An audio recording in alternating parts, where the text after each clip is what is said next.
तो देखिए स्टूडेंट्स, हमारा टॉपिक चल रहा था difference between wheel of retailing and retailing life cycle. Competition तक हुआ था।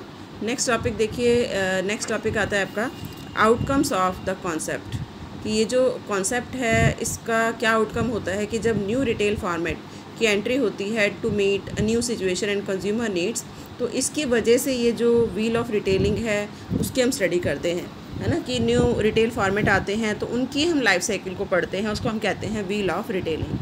और जो रिटेलिंग लाइफ साइकिल है ये शॉर्टर लाइफ साइकिल है किसकी, न्यू रिटेल फॉर्म्स की, है ना। इसमें डिपार्टमेंटल स्टोर्स भी आते हैं जो कि 100 ईयर्स लग जाते हैं उनको मैच्योरिटी स्टेज पर जाने में। तो दोनों में बेसिकली यही डिफरेंस है। ये तो जो न्यू फॉर्मेट है व्हील ऑफ रिटेलिंग, ये तो न्यू फॉर्मेट की लाइफ साइकिल को स्टडी करता है, जबकि जो रिटेलिंग लाइफ साइकिल है ये जितने भी ऑर्गेनाइज्ड या अनऑर्गेनाइज्ड स्टोर हैं जो रिटेल फॉर्म हैं उनकी लाइफ साइकिल को स्टडी करता है। तो ये shorter life cycle of new retail forms को एक्सप्लेन करता है। तो डिपार्टमेंटल जो स्टोर हैं वो लगभग 100 ईयर्स भी ले जाते हैं मैच्योरिटी स्टेज तक पहुंचते हुए, और अगर बात करें वेयर हाउस स्टोर्स की तो उनको ओनली 10 ईयर्स भी लग सकते हैं, है ना। कि हो सकता है कि वो 10 to 15 ईयर्स भी वो इस सिचुएशन में पहुंच जाएं, है ना। तो ये हमारा है आउटकम ऑफ द कॉन्सेप्ट, और वी कैन से इम्पॉर्टेंस। उसके बाद देखिए नेक्स्ट स्टेजेस जो आप पढ़ चुके हैं, है ना, कि व्हील जो ऑफ रिटेलिंग में जो स्टेजेस हैं वो क्या होती हैं, entry face, trading up face और वल्नरेबिलिटी फेस। और इसमें जो स्टेजेस होती हैं वो introduction stage, growth stage, maturity stage and decline stage. अब अगर बात करें हम इनकी एग्जांपल की तो देखो मैकडॉनल्ड रिटेल फॉर्मेट का बहुत बड़ा एग्जांपल है जिसमें व्हील ऑफ रिटेलिंग की आप स्टडी कर सकते हैं। और अगर हम बात करें रिटेलिंग लाइफ साइकिल की तो शॉपर स्टॉप रिटेलिंग जो फॉर्मेट है ना, उसमें आप रिटेलिंग लाइफ साइकिल की स्टडी कर सकते हैं। तो ये था कुछ डिफरेंस जिसमें आपको व्हील ऑफ रिटेलिंग और रिटेलिंग लाइफ साइकिल के कुछ पॉइंट्स बताए हैं, है ना। तो एट लास्ट आप कह सकते हैं कि मतलब दोनों में सिमिलैरिटीज़ भी हैं और दोनों में कुछ डिफरेंस भी हैं। अब दोनों के ही कुछ क्रिटिसिज्म करते हैं कुछ क्रिटिक्स, है ना। वो क्या क्रिटिसिज्म करते हैं, सबसे पहला वो मानते हैं कि जो रिटेलिंग व्हील है वो कॉन्सेप्ट उन रिटेल स्टोर्स को एक्सप्लेन नहीं करती जो लेस प्राइजेस पर या जो लेस सर्विसेज में अपना बिज़नेस स्टार्ट नहीं करना चाहते। क्योंकि पहली स्टेज इसमें यही बताती है ना, जो फर्स्ट स्टेज होती है एंट्री स्टेज, वो यही बताती है कि स्टार्टिंग में सर्विसेज भी कम दी जाती हैं और प्राइजेस भी कम रखे जाते हैं। लेकिन कुछ ऑर्गेनाइजेशन ऐसे होते हैं जो स्टार्टिंग में ही ज़्यादा चार्ज करते हैं कंज्यूमर से और ज़्यादा उनको फैसिलिटीज़ प्रोवाइड करते हैं, तो उसके बारे में ये नहीं बताती। सेकेंड कि कुछ रिटेलर्स ऐसे होते हैं जो मार्केट में प्राइजेस के बेस पर कंपटीशन नहीं करते, है ना। वो सर्विसेज प्रोवाइड करते हैं और अपने प्राइजेस फिक्स रखते हैं, उसके बारे में दोनों ही नहीं बताती, ना तो व्हील ऑफ रिटेलिंग और ना ही retailing life cycle. Third one कि दोनों ही कॉन्सेप्ट ऐसे हैं जो मार्केट में जो एनवायरनमेंट है उसके ऊपर ज़्यादा स्ट्रेस देते हैं, उसको एक्सप्लेन नहीं करते, है ना। कि वो ये बताते हैं कि ऐसा ऐसा एनवायरनमेंट होता है, तो not clear about the role of cost control on consumer satisfaction, कि कंज्यूमर सेटिस्फेक्शन का क्या जो है वो उसके ऊपर कॉस्ट को कैसे कंट्रोल किया जाए उसको भी एक्सप्लेन नहीं करते। And both concept are more description than explanation. Descriptive तो हैं ये, बट ये ज़्यादा एक्सप्लेन नहीं करते।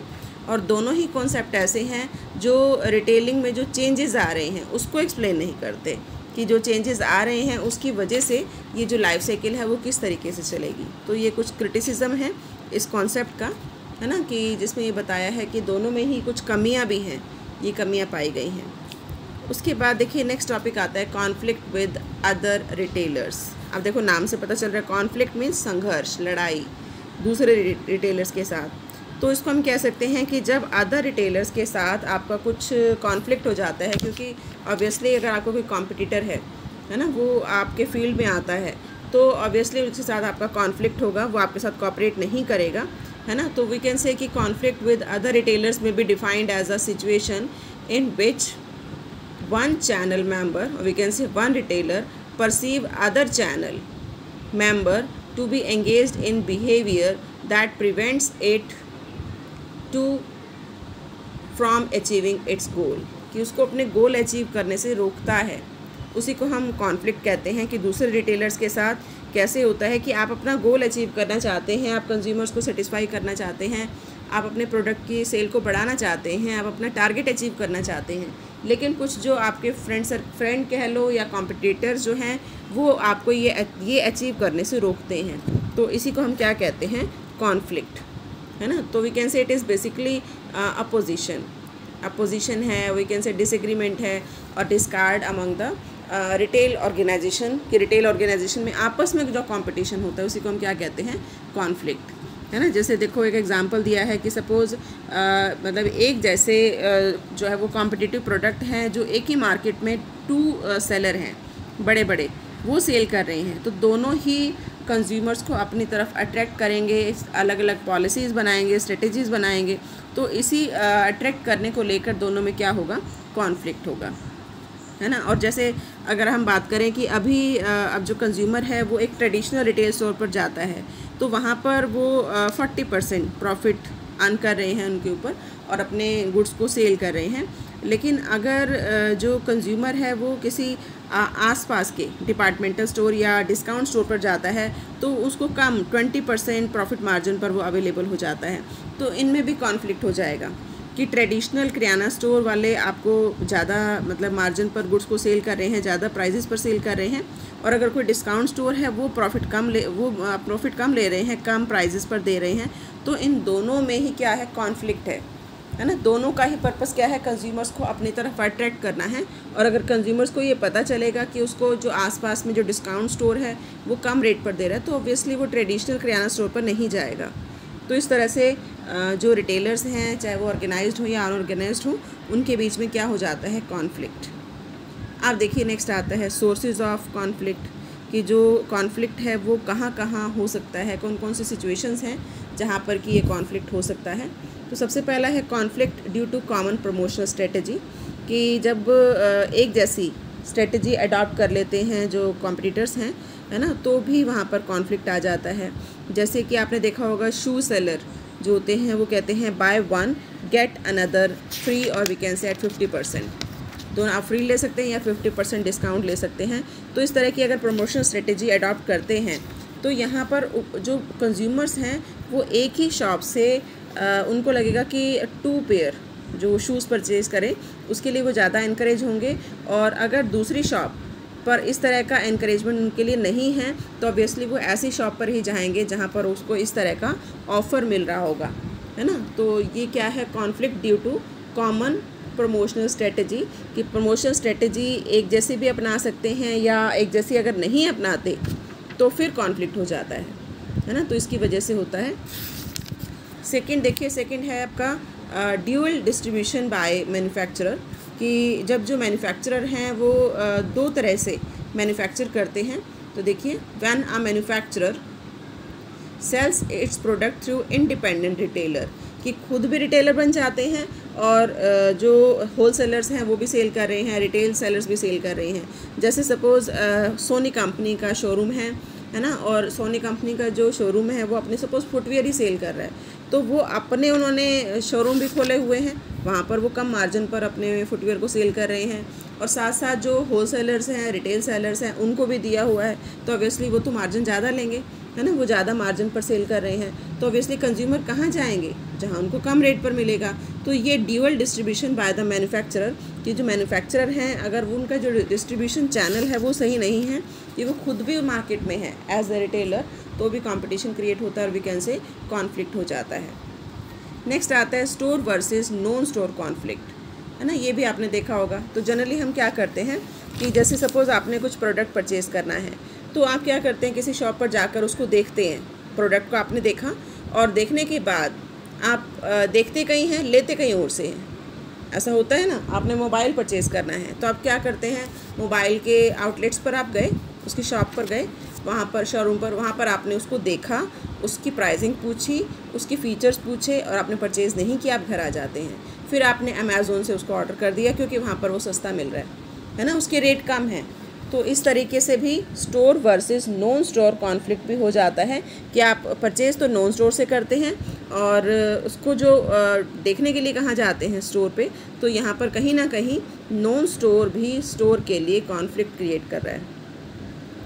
उसके बाद देखिए नेक्स्ट आता है हमारा traditional versus modern retail format conflict, और we can say development of electronic market place. ये जो भी बताया था ये उसी के बारे में इन्होंने डिटेल में बताया है कि इलेक्ट्रॉनिक मार्केट प्लेस क्रिएट होता जा रहा है ना। जैसे अमेज़ोन है, या जैसे ऑन टीवी भी आप परचेज़ कर सकते हैं, है ना। तो उसकी वजह से भी कॉन्फ्लिक्ट आ जाता है, बिकॉज कंज्यूमर का अपना एक्सपीरियंस जो है वो अलग हो जाता है इलेक्ट्रॉनिक से, तो इससे भी न्यू कॉम्पिटिटर क्रिएट होते हैं।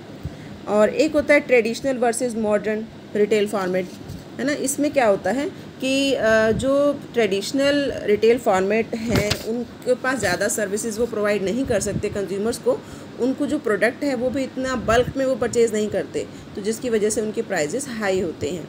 लेकिन ये जो मॉडर्न रिटेल फॉर्मेट हैं ये बल्क में परचेज़ कर लेते हैं, इकट्ठा परचेज़ कर लेते हैं, तो ये कई डिस्काउंट देते हैं, कई ऑफ़र देते हैं कंज्यूमर्स को, तो कंज्यूमर जो है वो इनकी तरफ ज़्यादा अट्रैक्ट होते हैं, क्योंकि यहाँ पर जो प्रोडक्ट हैं वो डिस्प्ले किए होते हैं और इनके प्राइजेज़ भी अगर ट्रेडिशनल स्टोर से कम हैं तो ऑब्वियसली वो वहाँ जाना पसंद करेंगे। जैसे अगर हम बात करें सब्जी की, वेजिटेबल मार्केट की, तो आपने देखा होगा आपके घर के आसपास भी वेजिटेबल मार्केट है ना। और ये होकर्स भी, रेडी वाले भी खूब घूमते हैं। लेकिन अगर आप रिलायंस से ऑर्डर करते हैं, जियो से ऑर्डर करते हैं, या कहीं और से ऑर्डर करते हैं, वहाँ पर अगर आपको वेजिटेबल के रेट कम दिखते हैं तो आपको लगता है कि वहीं से मंगा लिया जाए बजाय इनसे परचेज़ करने के। तो इनके बीच में भी क्या हो गया, conflict. Traditional versus modern retail format, इनके बीच में भी कॉन्फ्लिक्ट होता है, जिसकी वजह से जो कंज्यूमर्स हैं वो एक जगह से दूसरी जगह शिफ्ट होते हैं। आप देखिए नेक्स्ट टॉपिक आता हमारा तो features of conflict with other retailers, कि किस तरह के जो है वो कॉन्फ्लिक्ट हो सकते हैं या कॉन्फ्लिक्ट के क्या फ़ीचर्स हैं दूसरे रिटेलर्स के साथ। तो first one is conflict is a situation. Conflict एक ऐसी सिचुएशन है जो रिटेलर्स आपस में फ़ील करते हैं, कंपटीशन को फ़ील करते हैं। जैसे सपोज़ दो शॉप्स आसपास हैं, स्टेशनरी की शॉप है एक के साथ एक, तो वैसे वो शो करेंगे कि दे आर फ्रेंड्स, है ना। हर सिचुएशन में वो एक दूसरे के साथ खड़े होंगे, लेकिन कहीं ना कहीं उनके अंदर एक कंपटीशन की भावना होगी। तो ये क्या है, कॉन्फ्लिक्ट इज़ अ सिचुएशन जो रिटेलर्स खुद फील करते हैं दूसरे रिटेलर को लेकर।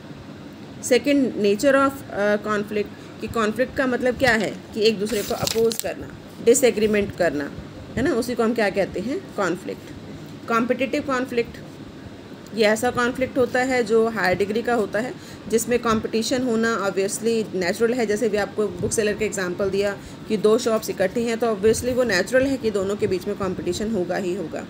और कंपटीशन का जो इफ़ेक्ट है वो एक्सपेक्टेड प्रॉफिटेबिलिटी के ऊपर होता है। इसका फ़ायदा कौन उठाते हैं, कंज्यूमर्स। और बैड इफ़ेक्ट किसके ऊपर होता है, कॉम्पिटिटर्स के ऊपर, है ना, क्योंकि वो अपनी सेल करने के लिए इसके बेनिफिट किसको देते हैं, कंज्यूमर्स को। नेक्स्ट है हॉरिजेंटल कॉन्फ्लिक्ट। हॉरिजेंटल कॉन्फ्लिक्ट को हम इंट्रा टाइप कॉन्फ्लिक्ट भी कहते हैं। ये एक ऐसे तरह का कॉन्फ्लिक्ट है जो एक ही लेवल की कंपनी और एक ही टाइप की कंपनीज के बीच में होता है। जैसे दो सुपरमार्केट हैं आपके एरिया में, तो दोनों सुपरमार्केट के बीच में आपस में जो कंपटीशन होगा या कॉन्फ्लिक्ट होगा उसको हम क्या कहेंगे, हॉरिजेंटल कॉन्फ्लिक्ट। नेक्स्ट आता है inter type. Inter type conflict ऐसा कॉन्फ्लिक्ट है जो डिफरेंट टाइप के जो फॉर्मेट हैं रिटेल के, उनके बीच में होता है।